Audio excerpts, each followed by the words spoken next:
According to a Justice Department report, Americans use firearms for defense 1.5 million times a year. The problem isn't guns, the problem is evil in the hearts of men, a failed mental health system, a failure of parents to parent, and a society that removed God from the public view. These are some of the issues that need to be addressed, not the lawful ownerships of firearms by peaceable citizens. And you'll note also that I have citations for my claims to back it up. The contract between government and people consists of the U.S. and Connecticut constitutions. Government's power comes from the people. The supreme law of the land is a restriction on the power of government, not on the rights of free people. Elected and public officials are our servants, not our masters. The Connecticut Constitution clearly states every citizen has a right to bear arms in defense of himself and the state.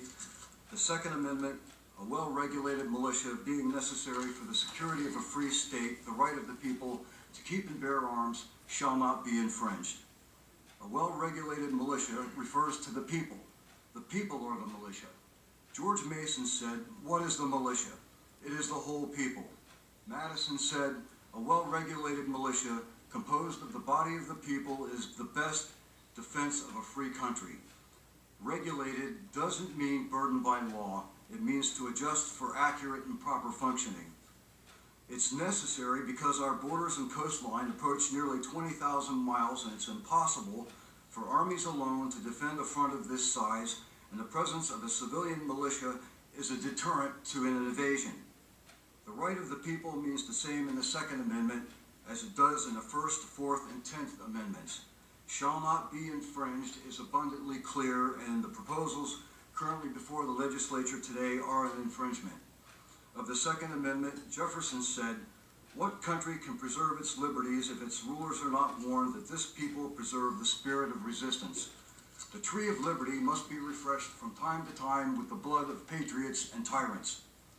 This body of people here today, the modern-day militia, preserves the spirit of resistance as demonstrated by our presence. Some say there are no absolutes in the Bill of Rights. They're mistaken or lying in order to capitalize on fear and ignorance. Well, ignorance can be cured, but it requires the patient's cooperation.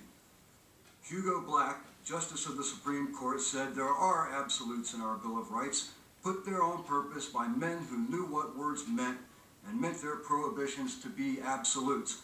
And ours is not to write laws to fit today. Our task is to interpret the Constitution. Deliberately cumbersome, constitutions can be changed. Until these supreme laws are changed through constitutional process, it is your duty to uphold them and follow them.